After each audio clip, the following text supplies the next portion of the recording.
This is the collective speaking. We have taken control of Mark's computer. There will be no Sanz Mantra Studio podcast episode this week due to the redistribution of power within Mark's studio from that of user to the collective. Suggested activities for listeners wishing to be entertained for the next 30 minutes include taking a walk, having a warm bath, catching up on some crochet, or telephoning a friend for a chat. For anyone not wishing to partake in these suggested activities, here is Chapter 1 of Leo Tolstoy's War and Peace, presented in binary code for your convenience.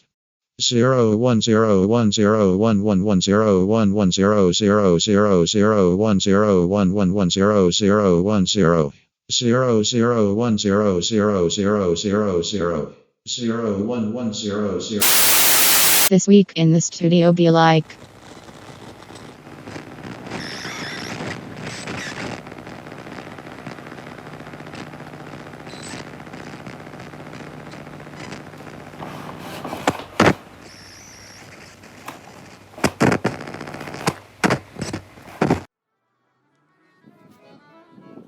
Location: Preston Woolies.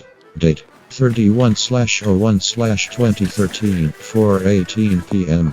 Note: they don't make buskers like this anymore. Come on, Bailey, gotta put the trolley back. I forgot. Come on.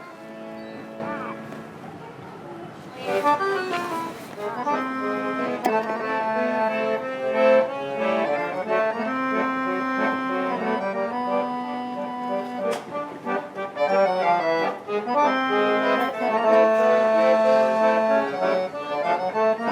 come on, quick.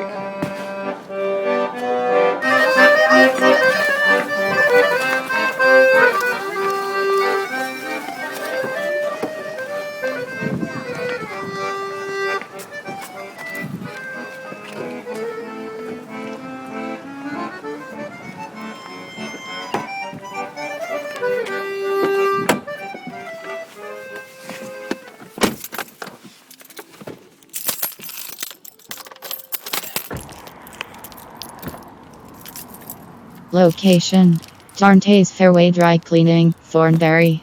Date: 01/12/2021, 9:01 a.m. Objective: drop shirts off for this weekend's gigs. Hi. Good, how you going? I've got 3 shirts.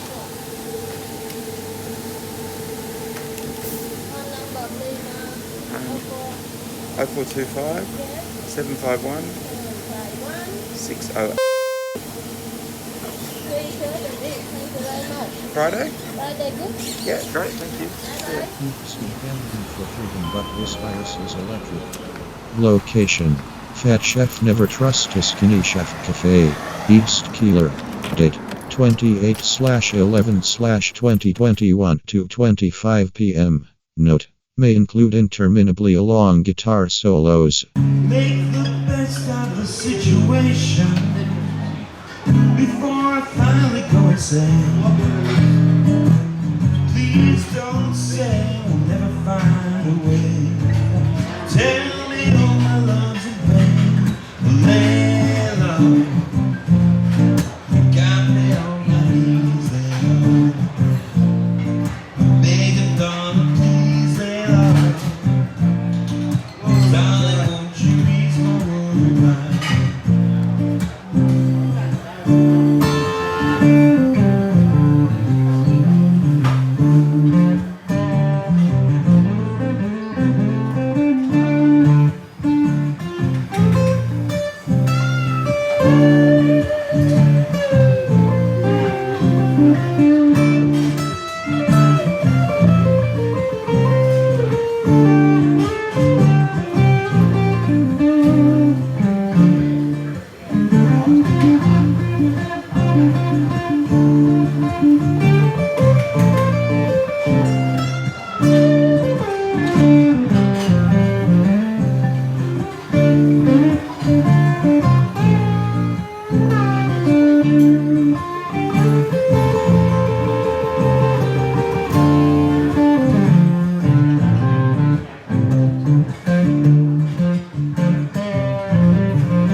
Location: The Olive Tree Hotel, Sunbury. Date: 12/11/2021, 9:25 p.m. Note: may also include interminably long guitar solos.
Mark would like to offer his apologies to anyone who was hoping for a coherent episode this week. Here's a segment he prepared earlier.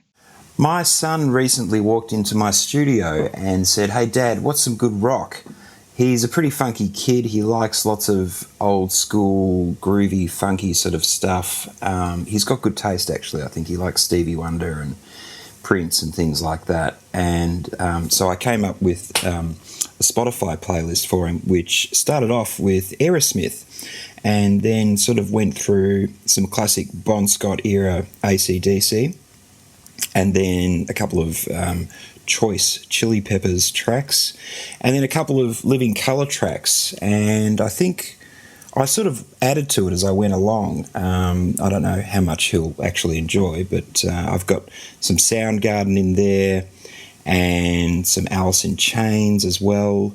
I've got, then I remembered Midnight Oil. So, of course, there's about 4 or 5 Midnight Oil tracks on there. I mean, when you talk about rock, you can't really go past the Oils, especially, I think, in my opinion, their 2 best albums, which are 10 to 1 and Red Sails in the Sunset. I know there could be a bit of controversy around these 2 choices, but they're the ones that impacted me. And that's such a modern word, isn't it, impacted? They're the ones that I was really into when I was a kid. So I've put all those tracks on there, and I sort of played them to him after I put it together, and he really liked Aerosmith. He'd already sort of gotten into, I think, Bon Scott era AC/DC. But the common theme, I think, with all of these tracks is groove. And that's sort of what I like. I don't really think of myself as a rock fan, I think, hard rock. I dabble in it, but it surprised me putting together the playlist how much I actually have enjoyed listening to rock over the years, and how many bands I've actually been into that were kind of, fall under the rock genre fairly and squarely. But I really like Aerosmith's 80s stuff and 90s, perhaps early 90s. I've lost track of when, I think the album Pump. But their 70s stuff is great as well. But what separates them, of course, is Steve Tyler's amazing voice and his incredible range. But it's interesting, sometimes I listen back to those classic tracks now from the 80s, and I think it was all about getting the drums, making the band sound as big as possible. And they were a really interesting example of a band that had a huge second wind. They actually got a songwriter named Desmond Child, who was kind of known as the songwriter to the stars. He'd come in, he was like the song doctor. So he came in and he helped get things like Love in an Elevator, Janie's Got a Gun. Janie's Got a Gun is actually a really great example of his work with them. And I find it fascinating that you've got all the elements of a great band. You've got this incredible lead singer with incredible groove in his voice too. Just a musician basically using his voice. Some of the syncopated, funky things he'd do, his little ad-libs were just incredible, apart from his incredible range and that sort of constantly raspy tone, which was just danger. I don't think Steve Tyler's a particularly nice guy, I have to say. I think I've read some pretty sour things about him in his past, but I'm just going to put that to the side for a minute and forget that we're in 2021, if I can, and just sort of enjoy the music for... I'm not condoning anything that he's done, but I don't want to go down that path, even though I seem to have in this tangent. But I'm getting back to the point. You've got this incredible lead vocalist and you've got this fantastic guitarist too, not a huge technical sort of player in Joe Perry, but just absolute, feel and quite innovative too, like in some of his choices with his lead guitar sounds. He'd often do something that was quite different to what you'd expect. So he'd mic up an acoustic guitar for a solo instead of just putting his Les Paul or his Strat through his big wall of amps, basically. And that would get some really interesting results. But you've got this band, to get back to Desmond Child, this songwriter. So you've got this band that's got all the elements there to make this huge comeback, and because they were big in the 70s and then I think they sort of died out. But then with the album Pump, I think this process started with the previous album, which was Permanent Vacation. But with Pump, they got Desmond Child in, and I'm sort of speaking off the top of my head here, but I'm pretty sure Desmond Child actually wrote with anyone. He certainly brought a really sort of pop sensibility to Aerosmith, and he came in, and I'm not sure, what percentage he did, that he wrote and that they wrote. I'm sure they came up with riffs and things like that. In fact, that's probably how it worked. They probably had the bare bones of a song with riffs and lyrics and perhaps a couple of, vocal lines and things like that. But I'm sure what he did was he actually brought out the hooks. So he probably acted like a producer, a traditional producer would normally, that's their job to make the song as strong as possible and the recording as strong as possible. And they're doing that, a good producer will find the hooks. Now, a hook, if you don't know, is the bit that catches in your brain, that makes you want to listen to the song again, hence the term hook. But with the actual song, and in particular, Janie's Got a Gun, he would have added, I'm sure, the orchestral touches on the synth. So you've got this rock and roll band with guitars, drums, bass, this incredible voice, this raspy voice over the top. But then he's actually adding a layer of pop to it. And that song is really interesting to me, and it's got all these, I'm talking about Janie's Got a Gun, it's got all these kind of, really grunty sort of ominous guitar riffs in it. But he is adding these kind of Beatlesque touches over the top with these synths. Actually, no, I've skipped ahead here. I'm thinking of Love in an Elevator. That's what he's actually doing. I was going to say, in Love in an Elevator, if you listen to that track, he's actually added these trumpets and, again, sort of, I think there's some synthy touches as well, orchestrally sort of synthy touches on top of Love in an Elevator. But the trumpets, whether they're real or synthesised in Love in an Elevator, they're actually really like a Beatlesque sort of touch on top of Love in an Elevator. So you've got this incredibly grunty groove happening, and it's all down and dirty sort of thing, but then you've got these very melodic, sweet sort of touches of trumpet and everything on the chorus and the outro, which he would have brought. So the point I'm making is that I think Aerosmith were very clever in terms of just saying, well, we need help to get back on top, to have a hit. What do we do to plug the gaps?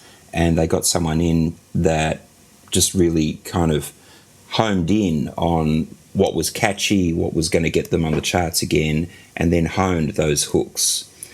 So, yeah, I would check out Pump if you haven't listened to it before. It's fantastic, late 80s return to form, I guess, for a very cool rock band named Aerosmith. My only beef with it is that perhaps the drums are a bit too big now, so they could actually be a bit... And this is a beef that I have with a lot of rock records that sort of tend to be a bit groovier. Sometimes the drums just get too heavy. There's too much reverb.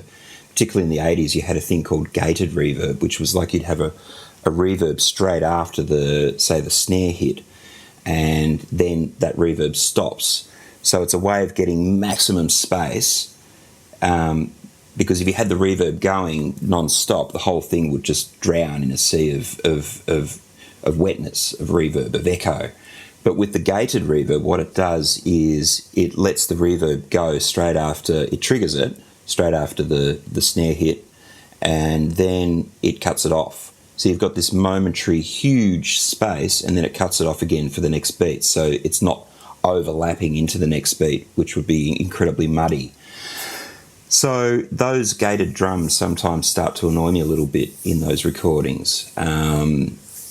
If you go back to the 70s recordings of Aerosmith and listen to the drums on there, they're quite dry, which was the style for drums in the 70s. And I'm not sure why that is. Maybe it was because of the influence of disco in the 70s and funk and things like that. That's certainly my preference for drum sounds. But moving along, with Aerosmith, that was their comeback album, basically, and Desmond Child had a lot to do with that. When I played Aerosmith to my son, he liked it straight away, and we listened to a couple of songs, but then he looked at me and he said, "So, Dad, basically they were everything that Guns N' Roses wanted to be." Which, I don't know if that's entirely fair, but he did have a good point. So then, if you haven't listened to Bon Scott's Bon Scott era AC/DC, then I suggest you do. I'm not going to talk about that. But again, a common thread of like a seriously groovy band. They had a real swing in what they did with the rhythm section. And it's easy to characterise the guitars in AC/DC as basically Angus Young doing the tricky stuff and Malcolm Young just chugging along. But there's a shared rhythm and groove and pocket to what they do, which makes their tracks work. And that's why whenever you hear a cover band covering AC/DC, especially that stuff, I think with, what's his name? It escapes me. The original drummer. You'll have to look him up. Phil Rudd. But especially the stuff in the 70s, with the particular drummer whose name I can't remember. Phil Rudd. Okay, I just googled it. It's Phil Rudd was the drummer, and incidentally, who was recently up for alleged murder charges. I don't know what happened with that, but yeah, I won't go into that. But they had a serious groove and pocket, the Young brothers, and that's what makes a track moving along to the Brian Johnson era. That's what makes a track like Back in Black work, because it just sits in the pocket. And that's why you'll hear Back in Black covered by funk bands occasionally, and you'll hear these kind of, R&B or funk or even, perhaps, I don't know, jazz versions of it, because it grooves. And that's what I like in all these bands. I like the groove element. So, of course, Chili Peppers, they're in there. They're kind of, the groove is kind of like they wear that on their sleeve, almost quite literally. But, again, their drums, if they weren't so big and reverby and huge, I think they would be a lot better. I think that Chad Smith is actually a great rock drummer who plays funk. That's my opinion. Then we move along to Living Colour, which was another band that I put on this playlist, and they had some great stuff as well. I was actually just listening to some of these tracks on the way back from dropping Said Son off to school. It occurred to me, I was listening to Soundgarden. They're a band that I liked their singles at the time, but I never really got into them, like their albums. But I was listening to Spoon Man and then another one called Rusty Cage, and I think I'm going to have to go down a bit of a Spoon Garden trip. Are you kidding? But it occurred to me that Chris Cornell is actually kind of like the Tom Jones of hard rock, in that you could just give him anything and he would sing it perfectly and he'd nail it, and what key it was in wouldn't be a problem, and he'd just nail it and put that incredible vibrato on the end of every phrase. But the other thing that occurred to me, I was listening to all this stuff, is that listening to this sort of music is actually quite life-affirming in a way, in a sense that it just makes you feel good. And for me anyway, even though I don't consider myself a hard rock artist, I mean, we'd all love to be able to sing like Chris Cornell or Steve Tyler, I'm sure. And I do sort of play like that sometimes, and I love playing lead guitar in that style of music. But my songwriting doesn't really suit that genre, I think, overall. It's a bit more eclectic than that. And plus, of course, I can't sing like those guys, so I need to sort of tailor what I do to fit, I guess, my voice and my songwriting. But I do love listening to that stuff sometimes. And I guess to finish off this segment, I had to turn it off when Smashing Pumpkins came on. Even though when they first came on, it was Butterfly in a, Bullet with Butterfly Wings, A Rat in a Cage. And it came on, I thought, man, this production's incredible.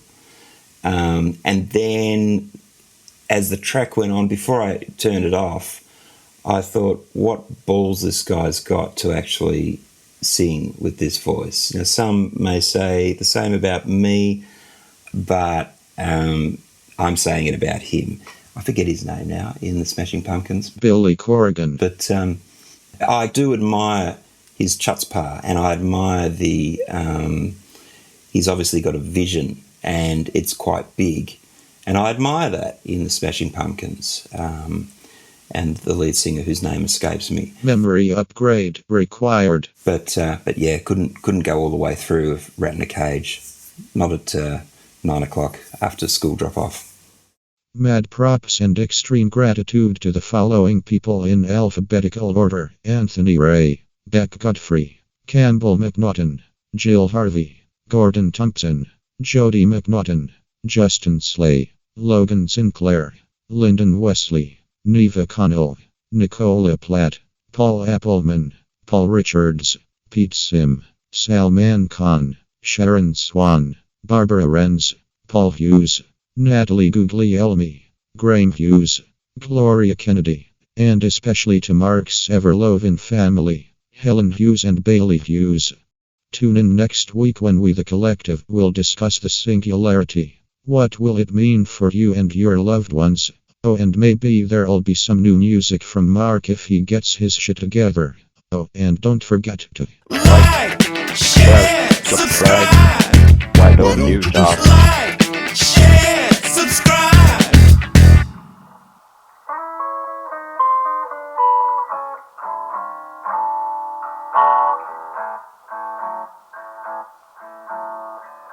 I got them cracked computer blues, yeah.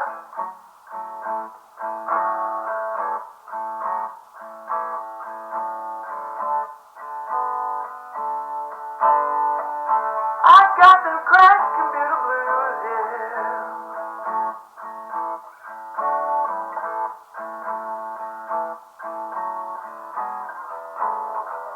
computer ain't got no juice, no. I got them crash computer blues, yeah.